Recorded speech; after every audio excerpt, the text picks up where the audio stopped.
Hi students, இந்த வீடியோவில் வந்து டிரான்சிஷன் எலிமெண்ட்ஸோட ஒரு சில இம்பார்ட்டன்ட் காம்பவுண்ட்ஸ் பற்றி பார்க்கலாம். ஃபஸ்ட்டு வந்து டிரான்சிஷன் எலிமெண்ட்ஸ் ஃபார்ம் பண்ணக்கூடிய ஆக்சைட்ஸ் அண்ட் ஆக்சோ அனையான்ஸ் பற்றி பார்க்கலாம். ஆக்சோ அனையான்னா டிரான்சிஷன் மெட்டல் ஆக்சைட்ஸில் வந்து ஆக்சிஜன் கண்டெய்னிங் அனையான்ஸ் ஒரு சிலது இருக்கும். ஆக்சிஜனோட இருக்கிற அனையான்ஸ் அண்டு ஒரு சில ஆக்சைட். டிரான்சிஷன் மெட்டல் ஆக்சைட்ஸ் வந்து எப்படி ஃபார்ம் ஆகும்னு பார்த்தீங்கன்னா, டிரான்சிஷன் மெட்டல்ஸ் வந்து ஹை டெம்பரேச்சரில் ஆக்சிஜனோட சேர்ந்து ரியாக்ட் பண்ணும்போது ஃபார்ம் ஆகும். 3D சீரீஸில் இருக்கக்கூடிய ஃபஸ்ட் மெம்பரான ஸ்கேண்டியத்தை தவிர மற்ற எல்லா டிரான்சிஷன் எலிமெண்ட்ஸுமே அதில் வந்து அயானிக் மெட்டல் ஆக்சைட்ஸை ஃபார்ம் பண்ணும். இதில் மெட்டல் ஆக்சைட்ஸில் பார்த்திங்க அப்படின்னா ஆக்சிடேஷன் ஸ்டேட்டுடைய ரேஞ்ச் வந்து +2லேருந்து +7 வரைக்கும் வேரி ஆகும். Oxidation number of metal increases, அதாவது ஒரு மெட்டலுடைய ஆக்சிடேஷன் நம்பர் இன்க்ரீஸ் ஆச்சு மெட்டல் ஆக்சைடில் அப்படின்னா அதனுடைய அயானிக் கேரக்டர் வந்து டிக்ரீஸ் ஆகும். இது ஒரு முக்கியமான பாயிண்ட், இதை நல்லா ஞாபகத்தில் வச்சுக்கோங்க. Oxidation number of metal increases, ionic character decreases. Example பார்த்தீங்கன்னா Mn2O7 வந்து covalent in nature. Mostly higher oxides எல்லாம் அசிடிக் நேச்சராக இருக்கும். Example Mn2O7 dissolves in water to give permanganic acid. அந்த Mn2O7 வந்து வாட்டரில் டிசால்வ் பண்ணோன்னா இட் ஃபார்ம்ஸ் HMnO4, அதாவது பெர்மேங்கனிக் ஆசிட் ஃபார்ம் பண்ணும். அதே மாதிரி CrO3 வந்து குரோமிக் ஆசிடை கொடுக்கும் வாட்டரில் டிசால்வ் ஆச்சுன்னா, H2CrO4. Sometimes dichromic acid also formed, H2Cr2O7. Generally lower oxides எல்லாமே வந்து ஆம்ஃபட்டரிக் நேச்சராக இருக்கும், இல்லைனா பேசிக் நேச்சராக இருக்கும். எக்ஸாம்பிள் பார்த்தீங்கன்னா குரோமியம் 3 ஆக்சைடு, அதாவது Cr2O3, அது வந்து ஆம்ஃபட்டரிக்காக இருக்கும். அதே மாதிரி குரோமியம் 2 ஆக்சைடு CrO வந்து பேசிக் நேச்சர் உள்ளதாக இருக்கும். ஓகே, இப்போ நம்ம ஃபஸ்ட்டு காம்பவுண்ட் அந்த இதில் என்ன பார்க்க போகிறோம் அப்படின்னா பொட்டாசியம் டைக்ரோமேட் பார்க்க போகிறோம். Molecular formula K2Cr2O7. இதை முதல்ல எப்படி ப்ரிப்பேர் பண்ணுவாங்கன்னு பார்க்கலாம். பொட்டாசியம் டைக்ரோமேட்டை வந்து குரோமேட் ஓர்லேருந்து ப்ரிப்பேர் பண்ணுவாங்க. குரோமேட் ஓருங்களுடைய ஃபார்முலா என்னென்னா, இங்கே வந்து ஃபெர்ரோக்ரோம் அப்படிங்கிற ஓர்லேருந்து எடுக்கிறாங்க. The ore is concentrated by gravity separation. இது ஒரு ஆக்சைடு ஓர். ஏற்கனவே நம்ம மெட்டலர்ஜியில் படிச்சிருக்கோம். ஆக்சைடு ஓரை எந்த மெத்தடில் கான்சன்ட்ரேட் பண்ணுவோம்? Gravity separation method. ஏன்னா ஆக்சைடு ஓர் வந்து ஹெவி வெயிட் ஓர்ஸ். வெயிட் வந்து ஹெவியாக இருக்கிற ஓர் வந்து கிராவிட்டி செப்பரேஷன் மெத்தடில் வந்து நம்மளால் என்ன பண்ண முடியும்? கான்சன்ட்ரேட் பண்ண முடியும். ஓகே, அதனால் இப்போ பொட்டாசியம் டைக்ரோமேட் வந்து ஒரு ஆக்சைடு ஓர் இருக்கும். அதனுடைய ஓர் வந்து ஒரு ஆக்சைடு ஓர், அதனால் அதை இந்த மெத்தடை யூஸ் பண்ணி கான்சன்ட்ரேட் பண்ணுறோம். அதுக்கப்புறமா அதை சோடியம் கார்பனேட்டோட excess of sodium carbonate and லைமோட சேர்த்து ரோஸ்டிங் பண்ணுறோம் இன் ரெவாபரேட்டரி ஃபர்னேஸில். ரோஸ்டிங்னா என்னது? Heating in the presence of oxygen, அதுதான் ரோஸ்டிங். இப்போ அங்கே என்ன நடக்குதுன்னு பார்க்கலாமா? இப்போ நம்ம என்ன சொன்னோம்? குரோமேட் ஓர் அப்படின்னு சொன்னோம். இங்கே வந்து குரோமேட் ஓரில் வந்து ஃபெர்ரோக்ரோம் ஓர் எடுத்திருக்காங்க, FeCr2O4, அதுதான் குரோமேட் ஓர். இப்போ அது கூட நம்ம என்ன ஆட் பண்ணுறோம் அப்படின்னா சோடியம் கார்பனேட் சேர்த்து in presence of oxygen 900 to 1000 degree Celsius heat பண்ணுறோம். So +8 Na2CO3 +7O2. இப்போ ஹீட் பண்ணும்போது என்ன ஃபார்ம் ஆகுது அப்படின்னா sodium chromate is formed, Na2CrO4. Sodium chromate form ஆகும். What are the by products? Fe2O3 and carbon dioxide வந்து liberate ஆகும். இப்போ பை ப்ராடக்டாக வந்து Fe2O3யும் CO2வும் ஃபார்ம் ஆகுது. ஓகே, இதுதான் ஃபஸ்ட்டு ஈக்குவேஷன். இப்போ வந்து நம்ம என்ன பண்ணியிருக்கோம்? குரோமேட் ஓரை வந்து சோடியம் குரோமேட்டாக கன்வெர்ட் பண்ணியிருக்கோம். The roasted mass is treated with water to separate soluble sodium chromate from insoluble iron oxide. இந்த ரோஸ்டட் மாஸ் இருக்குது பார்த்தீங்களா? இந்த ரோஸ்டட் மாஸுங்கிறது என்னது? இந்த சோடியம் குரோமேட்டும் அயன் ஆக்சைடும் கலந்துருக்கக்கூடிய மாஸ். அதை வந்து வாட்டரோட ட்ரீட் பண்ணுறோம். வாட்டரோட ட்ரீட் பண்ணும்போது என்னாகும்? அந்த வாட்டரில் சோடியம் குரோமேட் டிசால்வ் ஆகும். Sodium chromate dissolves in water to form insoluble iron oxide. அது வாட்டரில் டிசால்வ் ஆகிட்டு கரையாத அயன் ஆக்சைடை ஃபார்ம் பண்ணும். இன்சால்யூபிள் அயன் ஆக்சைடு ஃபார்ம் ஆனதுக்கப்புறமா ஒரு எல்லோ சொல்யூஷன் நமக்கு கிடைக்கும். அந்த எல்லோ சொல்யூஷன் தான் என்னது? Sodium chromate solution. அதை வந்து கான்சன்ட்ரேட்டட் சல்ஃபியூரிக் ஆசிடோட நம்ம ட்ரீட் பண்ணுவோம். இங்கே சோடியம் குரோமேட் கிடச்சது பார்த்தீங்களா? அது எல்லோ கலர் சொல்யூஷனாக கிடச்சிருக்கும். அந்த வாட்டரில் அது டிசால்வ் ஆகி எல்லோ கலர் சொல்யூஷனாக இருக்கும். அதை தூக்கி அது கூட சல்ஃபியூரிக் ஆசிட் போடும்போது என்னாகும்? Sodium chromate is converted into sodium dichromate. இது ஒரு important preparation. Potassium dichromate equations எல்லாம் நல்லா எழுதி பாருங்கள். ஓகே, இப்போ ஃபஸ்ட்டு அகைன் நான் ரிப்பீட் பண்ணுறேன். குரோமேட் ஓர் எடுத்துக்கிறோம், சோடியம் கார்பனேட் அண்ட் ஆக்சிஜனோட சேர்த்து ஹீட் பண்ணுறோம் 900 to 1000 degree Celsius. It forms sodium chromate. அந்த சோடியம் குரோமேட் எடுத்து சல்ஃபியூரிக் ஆசிடோட ட்ரீட் பண்ணும்போது sodium chromate is converted into sodium dichromate. இங்கே பை ப்ராடக்டாக சோடியம் சல்ஃபேட் அண்ட் வாட்டர் வந்து கிடைக்குது. Na2CrO4 என்னவா மாறி இருக்குது? Na2Cr2O7 மாறிடுச்சு. இப்போது இந்த சொல்யூஷனில் என்ன இருக்குது, sodium dichromate ஃபார்ம் ஆகிருக்கும். It is orange red in colour. The above solution is concentrated to remove less soluble sodium sulfate. இப்போ இதை சோடியம் சல்ஃபேட்டை வந்து நம்ம ரிமூவ் பண்ணிடலாம். எப்படி ரிமூவ் பண்ணலாம்? கான்சன்ட்ரேட் பண்ணுறது மூலம். கான்சன்ட்ரேட்டிங் அப்படின்னா ஏதாவது ஒரு மெத்தட் மூலமாக இப்போ ஹீட் பண்ணால் கூட Na2SO4 வந்து ரிமூவ் ஆகிரும். த ரிசல்ட்டிங் சொல்யூஷன் இஸ் ஃபில்டர்டு. அதுக்கப்புறமா இருக்கிற சொல்யூஷனை ஃபில்டர் பண்ணோம் அப்படின்னா அது ஃபர்தர் கான்சன்ட்ரேட்டட். அதில் இம்ப்யூரிட்டியெல்லாம் ரிமூவ் ஆகிடுச்சுன்னா அது இன்னும் நல்லா கான்சன்ட்ரேட்டடாக மாறிடும். It is cooled to get crystals of Na2SO4 2H2. அதை கூல் பண்ணோம் அப்படின்னா Na2SO4 வந்து கிறிஸ்டல்ஸாக ரிமூவ் ஆகிரும். The saturated solution of sodium dichromate in water is mixed with KCl. இப்போ அந்த sodium dichromate solution நம்ம என்ன பண்ணுறோம், KCl பொட்டாசியம் குளோரைடோட சேர்த்து மிக்ஸ் பண்ணுறோம். மிக்ஸ் பண்ணிவிட்டு நம்ம மிக்ஸ் பண்ணோன்னு நமக்கு என்ன ஆகும், சோடியம் குளோரைடு வந்து அங்கே கிறிஸ்டலைஸ் ஆகும். சோடியம் குளோரைடு கிறிஸ்டலைஸ் ஆகி அது வெளியே போயிடும். அதுக்கப்புறமா அதை ஃபில்ட்ரு பண்ணோம் அப்படின்னா ஹாட் கண்டிஷனில் ஃபில்ட்ரு பண்ணணும். ஓகே, அந்த ஃபில்ட்ரேட் ஒரு ஃபில்ட்ரேட் கிடைக்குமா, ஃபில்ட்ரு பண்ணோன்னா ஹாட் கண்டிஷனில் அந்த ஃபில்ட்ரேட்டை கூல் பண்ணோம் அப்படின்னா K2Cr2O7 கிறிஸ்டல்ஸ் கிடைக்கும். It is orange red crystals. அதுக்கான ஈக்குவேஷன், ஃபைனல் ஈக்குவேஷன் கொடுத்துருக்காங்க பாருங்கள். Na2Cr2O7 + 2KCl gives K2Cr2O7 + 2NaCl. இதான் வந்து potassium dichromate preparation. Again I will repeat, it is one of the important question. Maybe எக்ஸாமில் கேட்டாங்கன்னா நீங்கள் இந்த 3 ஈக்குவேஷன் தெளிவாக எழுதி எக்ஸ்ப்ளனேஷன் கொடுத்தீங்கன்னா போதும். ஃபஸ்ட்டு குரோமேட் ஓர் எடுக்கிறோம், சோடியம் கார்பனேட் அண்ட் ஆக்சிஜனோட சேர்த்து 900 to 1000 degree Celsiusக்கு ரோஸ்டிங் பண்ணுறோம். Chromate ore is converted into sodium chromate. Then sodium chromate on treatment with H2SO4 gives sodium dichromate. That sodium dichromate on treatment with KCl gives potassium dichromate. That's all. இதோட physical properties பார்க்கலாம். Potassium dichromate வந்து ஒரு orange red crystalline solid. அதனுடைய melting point வந்து 671 kelvin. அது வந்து moderately soluble in cold water. Cold வாட்டரில் ஓரளவுக்கு கரையும், but very much soluble in hot water. இதை ஹீட் பண்ணோம் அப்படின்னா it forms Cr2O3 gas and molecular oxygen. As it emits toxic chromium fumes upon heating. இதை ஹீட் பண்ணும்போது sometimes toxic chromium fumes also liberated. It is mainly replaced by sodium dichromate. Potassium டைக்ரோமேட்டை heat பண்ணால் இந்த equation ஒரு important equation. What is the effect of heat on potassium dichromate கிறிஸ்டல்ஸ்ன்னு கேட்டால் இந்த equation எழுதினீங்கனாலே போதும். பொட்டாசியம் டைக்ரோமேட் K2Cr2O7 எடுத்துக்கிறோம். we are heating.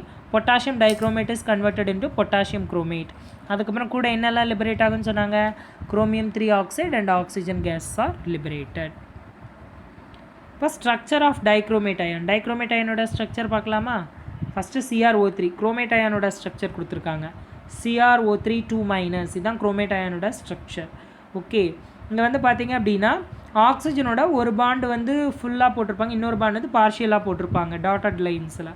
Okay, இது எதனால், அதுக்கு ரெசனன்ஸ் ஹைப்ரிடாக இருக்கிற ரெசனன்ஸ் ஹைப்ரிட் வந்து போன வருஷம் படிச்சிருப்பீங்கள்ல, அதில் வந்து டபுள் பாண்ட் வந்து மாறி மாறி வரும். அதனால் இங்கே வந்து இதுலேயும் அதே மாதிரி மென்ஷன் பண்ணியிருக்காங்க.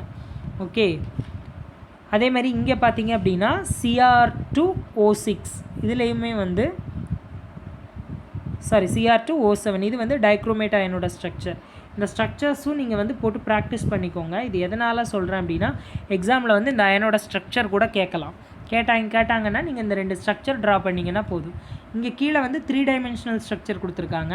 நீங்கள் இது வரையணுங்கிற அவசியம் இல்லை. இந்த மேலே கொடுத்துருக்காங்க பார்த்தீங்களா ஸ்ட்ரக்சரல் ஃபார்முலா, அந்த ஸ்ட்ரக்சர் மட்டும் நீங்கள் கொடுத்தீங்கன்னாவே போதும். Both chromate and dichromate ions are oxoanions of chromium and they are moderately strong oxidizing agent. இந்த 2 அயான்ஸுமே பார்த்தீங்க அப்படின்னா oxoanions. What are oxoanions? The anion containing oxygen. நான் ஆல்ரெடி சொல்லிட்டேன். இப்போ இதில் பார்த்தீங்கன்னா இது ரெண்டுமே மாடரேட்லி ஸ்ட்ராங் ஆக்சிடைசிங் ஏஜென்ட். அதாவது ரொம்ப ஸ்ட்ராங்காக இருக்காது, ஒரு மாடரேட்டாக ஓரளவுக்கு ஆக்சிடைஸ் பண்ணக்கூடிய ஸ்ட்ராங் ஆக்சிடைசிங் ஏஜென்ட். இந்த அயான்ஸில் குரோமியம் வந்து +6 ஆக்சிடேஷன் ஸ்டேட்டில் இருக்குது.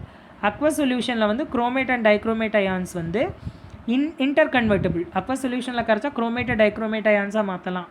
Okay, and in an alkaline solution chromate ion is predominant. Alkaline சொல்யூஷனில் பார்த்தீங்க அப்படின்னா குரோமேட் அயான் வந்து அதிகமாக இருக்கும், டைக்ரோமேட் அயான் குறைவாக இருக்கும்.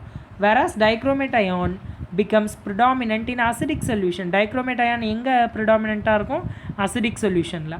ஸ்ட்ரக்சர் இந்த 2 ஸ்ட்ரக்சரும் கொடுத்துருக்காங்க, அது நம்ம ஏற்கனவே பார்த்துட்டோம். அடுத்தது இதனுடைய கெமிக்கல் ப்ராப்பர்ட்டிஸ் பார்க்கலாம். First property oxidising property. Oxidation. Potassium dichromate வந்து ஒரு பவர்ஃபுல் ஆக்சிடைசிங் ஏஜென்ட் இன் அசிடிக் மீடியம். அசிடிக் மீடியமில் ரொம்ப ஸ்ட்ராங் ஆக்சிடைசிங் ஏஜென்ட்டாக இருக்குது.